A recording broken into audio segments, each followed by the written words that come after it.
Hello everyone, আসসালামু আলাইকুম।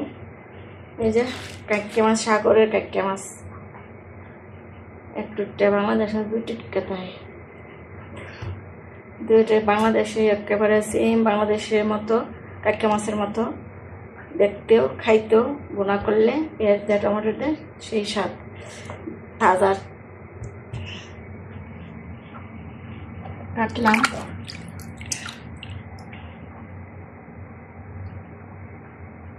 এখন টমেটো দিয়ে পেঁয়াজ দিয়ে বোনা করবো। কাক্কে মাছের তেল, ছোটবেলা আমরা কাক্কে মাছের যে পেটি থাকতো, মাছ এই পেটিটি ভাজা দিত, খাইতাম, মজা লাগতো। এত তেল এর ভিতরে চকচক করে, মানে লবণ দিয়ে, লেবু লবণ দিয়ে ভালো করে ধুয়ে নিচ্ছি। দিলাম টমেটো, দিলাম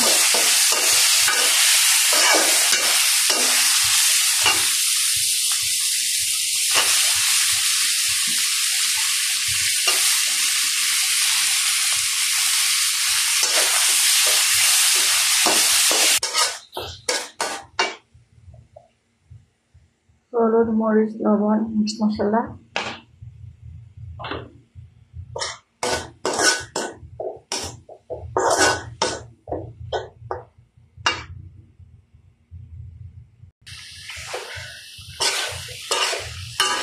মাছ দিলাম,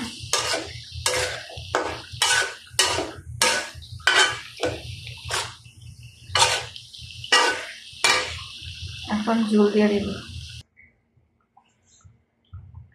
কাঁচামরিচ দিলাম,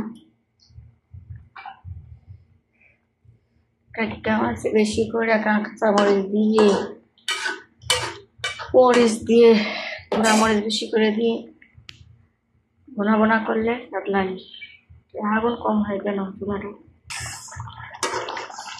লেবু পাতা দিলাম, ঘ্রাণ লেবু পাতাগুলা, মানে ধনিয়া পাতা থেকে লেবু পাতাটা দিলে আরো বেশি ঘ্রাণ স্বাদ লাগে। এই পাতার লেবু নাই, পাতা ছিল যে লেবু দেখাইলে যেমন ঘ্রাণ লাগবে, মানে ভাতের সাথে লেবু চিপা খাইলে যেমন লাগবে এমন ঘ্রাণটা তরকারির মধ্যে।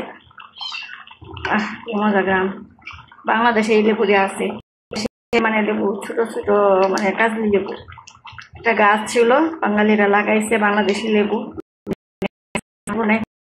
আনছি এই গ্রানের জন্য। ছোট মাছের মধ্যে, মুড়ি ঘন্টার মধ্যে, পরে শুটকির ঝুড়া বানাইলে আমরা দিই। এই যে আমার কাক্কে মাছের খিচুড়ি করলাম, ভাজি আর মাছের ভর্তা, শুকনো মরিচ দিয়ে মাছের ভর্তা বানাইলাম। আর দুপুরে কলমি শাক দিয়ে মাছ রান্না করছিলাম, এই তরকারি রয়েছে।